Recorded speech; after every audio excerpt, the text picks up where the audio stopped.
Welcome to our new show, Studio Life. Some of you may be familiar with our flagship show. Is it Sean? Over to you. So yeah, we've spent the last 9-10 months doing plugin reviews, and we thought it was time to develop things a bit and do a slightly longer form show where we talk about more stuff to do with general studio life, everything we've been through up till now, different things that happened to us in our career, general chat, discussion, nice stuff for people interested in this to listen to and join in with. Terribly excited. Terribly excited. So where are we going to start, Dan? Good question, Sean. Well, let's start with some news. Okay. Not plugin news yet. That's coming soon. Is it? But let's start with some general news, stuff that's been going on. So some of you watched the main show might have realised that I mentioned a little while ago that I'd blown up one of my Adam monitors. And a few of you wanted to know how that happened. Well, I'll tell you how that happened. Bear with me. This here is my Audient ID22, I believe it was, which was my main audio interface. It's set, you know that because it says it ran his speakers off it. That was just to remind me to turn my speakers off when I'm finished for the day. I was getting some weird random noises in my system, and it took me ages to work out where it was coming from because it was the most god-awful noise, distorted, coming over my monitors, but it came over all of them, and they're on a switcher system. So normally that's my mix. Quite often it's your mix. I just couldn't work out how this noise was coming out of everything all at once, and then I realised it has to be this. That's the only thing they're all connected to. And one day I sort of caught it in the act and realised this was dying. And apparently there's a bit of an issue with these. Apparently they get hot and desoldered themselves somewhere in the output stage. Anyway, I didn't catch it in time, and it did nuke one of my Adam T7Vs. And what was the service repair like at Adam? Well, this is a really good thing. So I emailed Adam, and they have a 5-year warranty, and I bought them 4.5 years ago, luckily for me. And they said, yeah, here you go, send it in, and we'll sort it out. And within a week, I'd sent it to them, and they'd sent me back a fully working version. I don't know if it's a new one or they've repaired it, but within a week. Which was it? Your left? It was your left side. You want to plug the right one into your left output on there in the next 6 months? No. So this, you get another speaker. I don't want another one. They work. So this is going in the bin because who can use a sound card that's busted? But I did replace it. For those that are asking, I replaced it with the SSL 12, which I think for the money is one of the best value audio interfaces out there at the moment. 4 SSL preamps, which are SSL aren't known for their preamps. How much is it? £400. Oh, wow. It ain't bad. It sounds really nice. I'm very happy with the fact that the 2 headphone sockets are on the front. That makes way more sense. I used to hate reaching around the back and trying to plug it in. 2 DIs on the front too. That's cool. And it's got the 4K switch, which basically gives you some of that sort of 4K harmonic sound, which, been using it for a few weeks. Really happy with it. I like it, actually. Good size as well, 4-inch. 4-inch 2 headphone outs. Yeah, I mean, and it's got ADAT as well, so you can bang another 8 in via an ADAT interface. So, yeah. A what? ADAT. The old light pipe, mate. Yeah, right. I know, we don't really do ADAT anymore. But it's still useful for connecting extra inputs to sound cards. Very cool. So, well done, Adam. Yeah, good. Not so good audience. Not so good. Loving the SSL. Well, You're a big SSL fan. I'm a big SSL fan, but 2 things have come out of that. One, I am possibly thinking in the next year or 2 I might upgrade my monitors, and now I'm definitely going to get Adams again. Yeah. Because that, I've heard some scary stories about other manufacturers just not helping you, so that makes me want to stick with them. Yep. And 2, the Audient thing, I was enjoying that, but it you can't have that. It died big time. Maybe they'll fix it. I don't know. Yep. I haven't contacted them. We'll see. We'll let you know. Interesting stuff. Okay, so that must mean it's time for some plug-in news.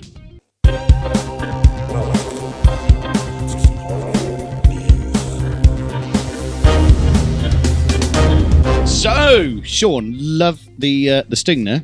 I'm glad you like it. It took me many hours, minutes. It definitely, the time that you put into it definitely shows. I thought all right. So, some plugins. The first one, these are plugins that we've sort of looked at in the Is It show.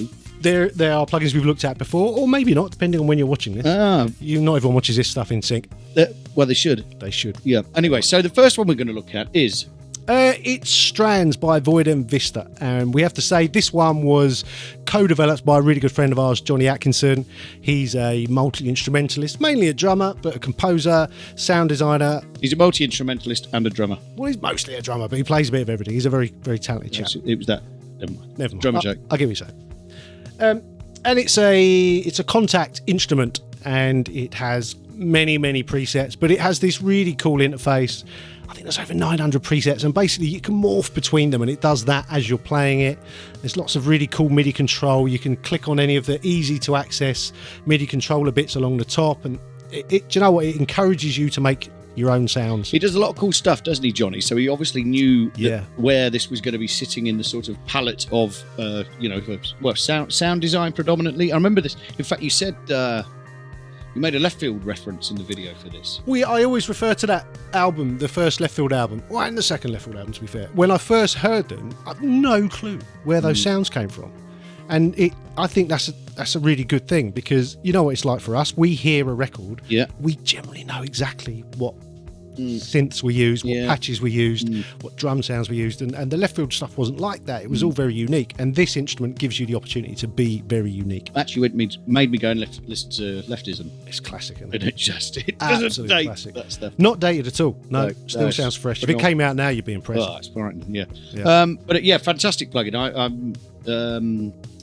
I went and had a look at the demo on the website there. Yeah, everyone I know's got it, has loved it. So well done, Johnny. And go and check it out. Void and Vista Strands. You can either just Google that or go on the contact website and you'll see it there. Awesome. And what else have you been looking at? So it was the pedals, Safari Pedals, which is a new company who got in touch with us. The Gorilla. Exactly. They've got the Gorilla Drive and they've got the Time Machine. The Time Machine is basically, there's a bunch of buttons where you get to select your era, 50s, 60s, 70s, 80s, and it instantly gives you that vibe. So it degrades the sound to that era. And it uses unless it's the 80s. Unless it's, no, it's still less bottom end than what we have now. Well, okay. Everything was bass light in the 80s. But it uses filtering, saturation, and compression to do that, and it's a very simple plugin to use. That's the whole point of these. Yeah, no, it's kind of cool because it's novel. But it serves a purpose, useful at the same time. Yeah, very easy to use. And the other one is the Gorilla Drive. You love beating your chest. Yeah, I do. Yeah. You got a touch of the monkey about you. It's got to be said. So, what does the Gorilla Drive do? Sorry, it's a tilt EQ basically. Just in case anyone doesn't know what a tilt EQ does, let me take you through it. Well, quite often with a tilt EQ, you pick your pivot point and then you take them through it. Well, you take them through it. No. Whatever. You can basically, if you turn up the highs, the lows go down. If you turn up the lows, the highs go down. It might sound a bit counterintuitive, but it's not. It's actually quite useful in a lot of situations. And this is a very simple to use. And some good examples of that in the review. Yeah, go and check out the review on the Is It playlist. Yeah. So there you go. That was this week's plug-in news.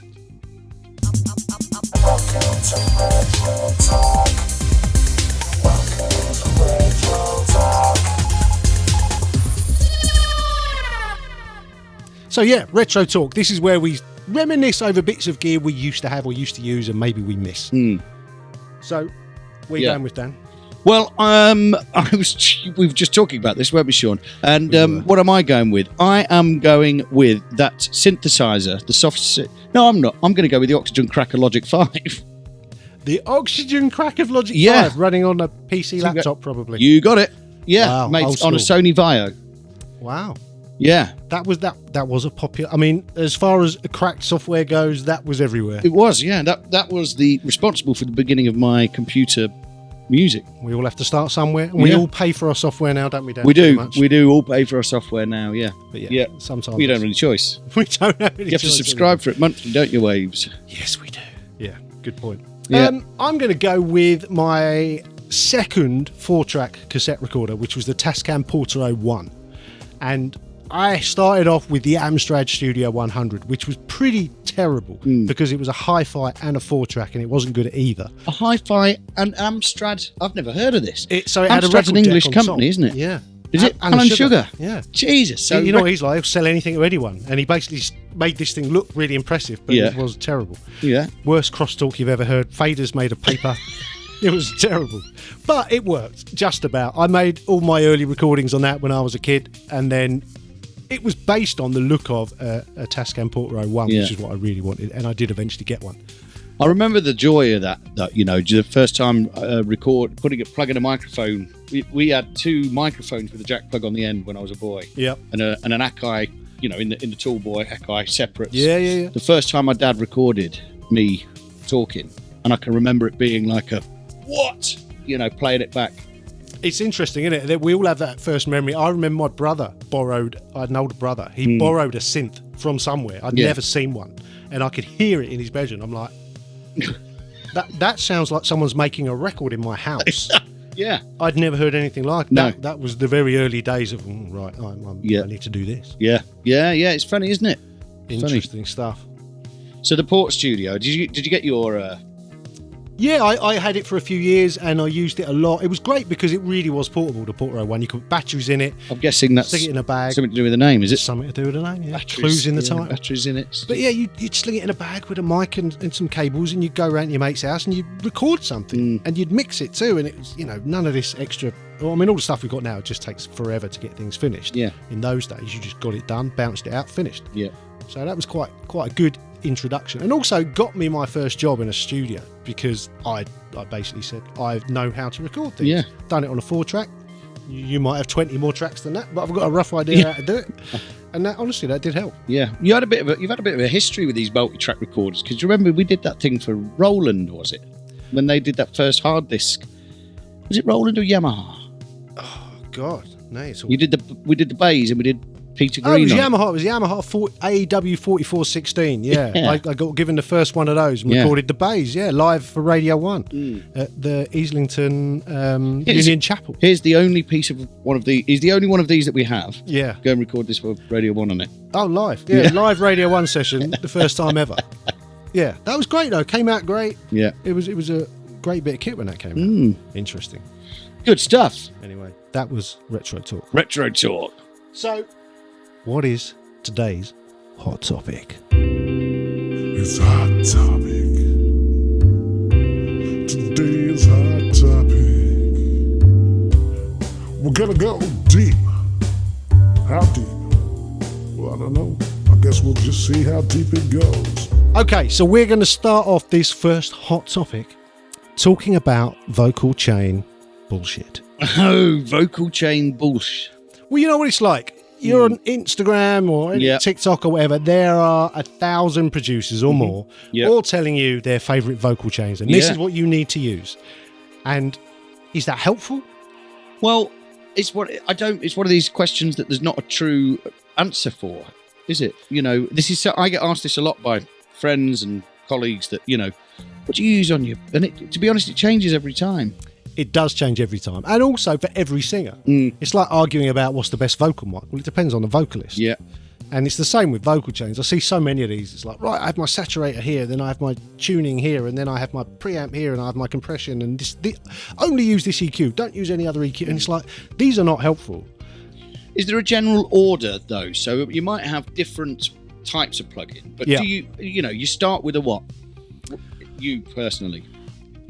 If I'm mixing a vocal, yeah, generally the very first thing, I think we've had this discussion before, but it's a good thing to know. So I always used to put auto-tune first. Even on a vocal that doesn't need tuning, sometimes you want that sound of it just being slightly more on it. Yeah. And it also does have a sound. It does, yeah. I always used to put that at the beginning of the chain, but someone told me it should be at the other end, and it turns out it works a lot better that way. Oh, there you go. So I always used to start with that. But now probably I would use one of the preamp plugins from Noiseash, something like that. Give it a bit of vibe right at the offset. I'd then probably go with a compressor, and I generally always compress vocals twice, so I'd go with something like an LA2A style compressor on the channel twice. So definitely a compressor, just to level it off a little bit, don't go mad, probably giving it character rather than compressing it too much.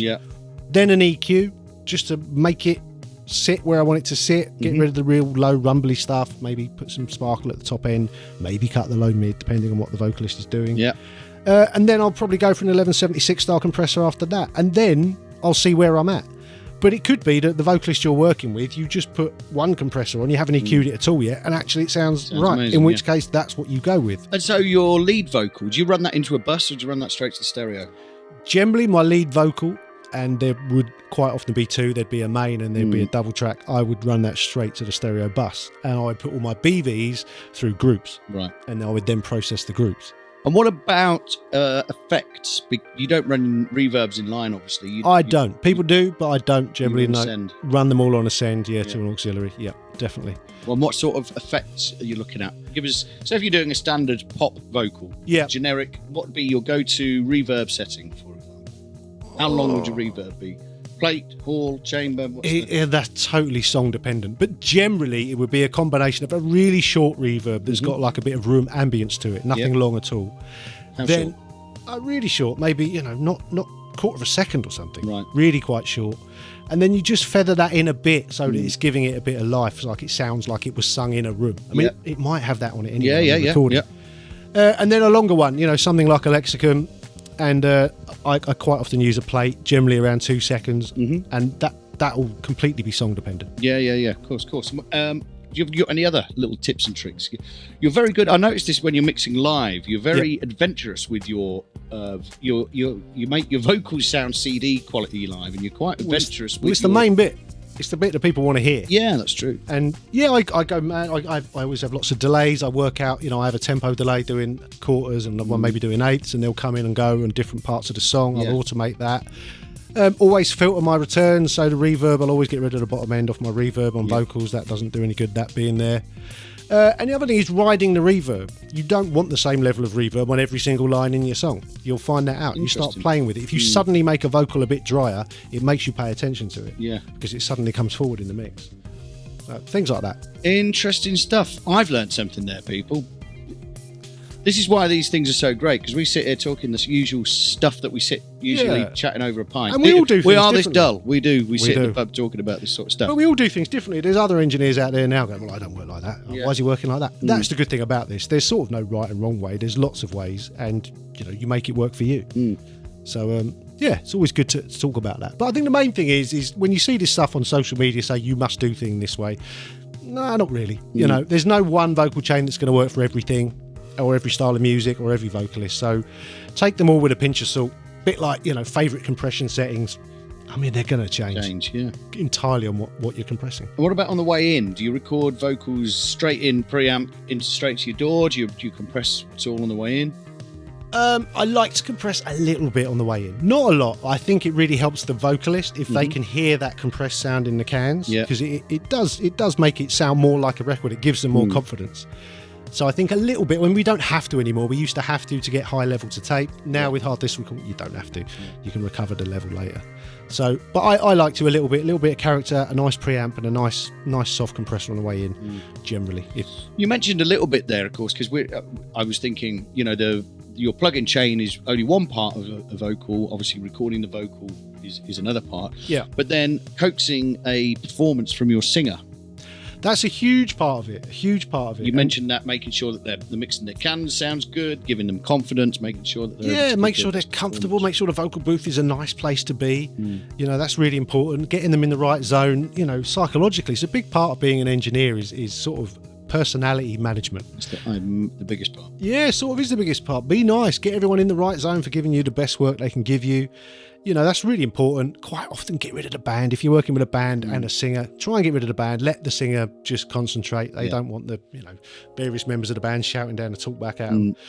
You need to get them in the zone. I think that's a huge part of it. And the other thing is that you'll learn. I've learned this through live work more than anything else. The level of themselves in the can affect their tuning. So, if they're a bit flat, back it off. If they're a bit sharp, crank it up. You can really affect how they sing by their mix in their cans. Yeah. Interesting stuff. Vocal performance. Okay, so thank you for joining us on our next adventure into the world of social media and stuff post being sound engineers. You can help us continue on our journey by donating some money through our Patreon. We also have a merch store, so you can go online and get a t-shirt or a hat or a mug or a sticker or any amount of crazy stuff. You can subscribe to this channel. You can go and have a look at our Instagram and then onto the website from there. Studio Life 101. Studio Life 101 is what we are. What else, Dan? Obviously, click like. Just do the old notifications. Click everything. Just click everything until you see that we're coming up in your feed again. That's what you need to do. Thanks a lot. See you next time. Bye.